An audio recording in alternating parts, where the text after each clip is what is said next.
भागीदारी मोर्चा। भागीदारी मोर्चा वामन मेश्राम जी, बाबू सिंह कुशवाहा और अपने ओवैसी जी की पार्टी के बीच में था। ये जन अधिकार पार्टी जो बाबू सिंह कुशवाहा जी की है, वो वामन मेश्राम जी जो बड़े लंबे समय से अपने प्रयास जारी रखे हैं वाम सेफ से, फिर उसके बाद उनके प्रयास जो थे वो राष्ट्रीय परिवर्तन मोर्चे के तौर पर रहे। और राष्ट्रीय परिवर्तन मोर्चे जन अधिकार पार्टी यानी कि बाबू सिंह कुशवाहा जी की और AIMIM, ये तीनों पार्टियों ने एक गठबंधन बनाया। और जैसा कि पिछले वीडियोस में आप देख पाएंगे, हमारे चैनल पर मौजूद हैं कि वामन मेश्राम जी, असदुद्दीन ओवैसी और बाबू सिंह कुशवाहा, कैसे ये 2-3 हमने वीडियो डाले हुए हैं, कैसे इन्होंने इसको लॉन्च किया था। ऐसे बहुत सारे दल, 8-10 दल जो है, छोटे छोटे 8-10 दल इस गठबंधन में आने के लिए रजामंद है। उनका भी जैसी हमारी पॉलिसी निर्धारित है उसके अनुसार ये पॉलिसी के तहत उनको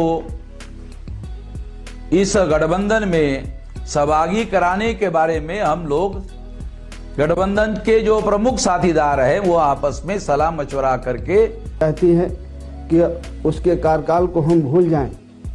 हम खाली सिंह तोमर ने खुदकशी की, हसीनापुर की जनता वो भी जानती है कि किससे कहा गया था कि 15 लाख रुपए दो वरना तुम। फिर 2 दिन पहले वामन मेश्राम जी की तरफ से ये सूचना प्राप्त हुई उनके वीडियो के माध्यम से कि इसमें किसी तरह का कोई बिगाड़ उत्पन्न हो रहा है। लड़ रहे, आप लड़वा रहे हो। अगर आप 100% जगह पर कैंडिडेट लड़वा रहे हो तो गठबंधन में आप हमें समर्थन कहां करोगे? क्योंकि जहां जहां आपका संगठन है वहां वहां आप कैंडिडेट खड़े कर रहे हैं, तो आपके पास संगठन कहां बचा हुआ है जो हमें समर्थन देने का काम करेगा? हमने तो हमारी हिस्से की 61 प्रथम ग्रेड की, A ग्रेड की सीटें गठबंधन धर्म को निभाने के लिए त्याग दिए। हमारे पास नाम के साथ, सीट नंबर के साथ रिकॉर्ड है। और फिर कल यानी कि 4 फरवरी को उन्होंने बिल्कुल स्पष्ट कर दिया कि वो बाहर आ रहे हैं इस गठबंधन से और अब राष्ट्रीय परिवर्तन मोर्चे के तौर पर ही चुनाव लड़ेगा वामन मेश्राम का पूरा दल और उनका समूह जो है। उसमें भी वो 10-11 लोगों का बयान था, वो बयान हमने दिया है। इस संबंध में एक और बात भी मैं बताना चाहता हूं कि अब हम लोग राष्ट्रीय परिवर्तन मोर्चा के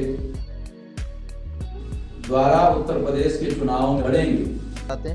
तो ये एक बार फिर दलित जो प्रयास हैं उसमें एक टूटन देखी जा रही है।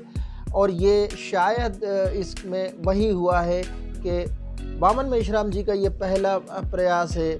अगर हम इस तरह से उनके राजनीतिक, उनका सामाजिक अनुभव बहुत ज़्यादा रहा है, दलित चिंतक के तौर पर उनको देखा जाता है, दलितों को संगठित करने वाले संगठनकर्ता के तौर पर देखा जाता है, पर परंपरागत राजनीति में और वोट आधारित चुनाव में भाग लेना ये उनके लिए शुरुआती दौर के अनुभव हैं। इस दौरान बाबू सिंह कुशवाहा जी जो कि बहुजन समाज पार्टी में बहुत शुरू से काशीराम जी के ज़माने से जुड़े रहे, मायावती जी के समय में वो मंत्री भी रहे और फिर हालांकि उनको रिज़ाइन करना पड़ा था जब NHM के घोटाले की बात आई थी। तो बाबू सिंह कुशवाहा साहब कंपैरेटिवली उनसे बड़े हैं। बाबू सिंह कुशवाहा से ज़्यादा बड़ा संगठन, पार्टी या औरा है वो AIMIM का है। तो वामन मेश्राम जी का ये कहना है कि इन दोनों ने उनको किसी तरह से धोखा दिया है और अब वो नहीं चाहते।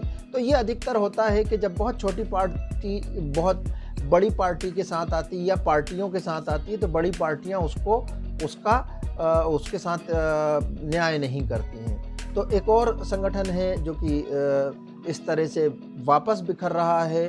तो ये जो कांग्रेस, बीजेपी या मूल रूप से जो 2 मुख्य पार्टी होती हैं यहाँ पर उत्तर प्रदेश में, समाजवादी पार्टी और स्थापित पार्टी के तौर पर बहुजन समाज पार्टी, कांग्रेस, सपा, इनके अलावा किसी तरह के प्रयासों में हम पहले ही देख चुके हैं कि किस तरह से चंद्रशेखर आज़ाद अपना किसी तरह से गठबंधन नहीं बना पाए और अब वो स्वतंत्र रूप से अपनी पार्टी की तरफ से, आज़ाद समाज पार्टी की तरफ से ही कैंडिडेट को लड़ा रहे हैं।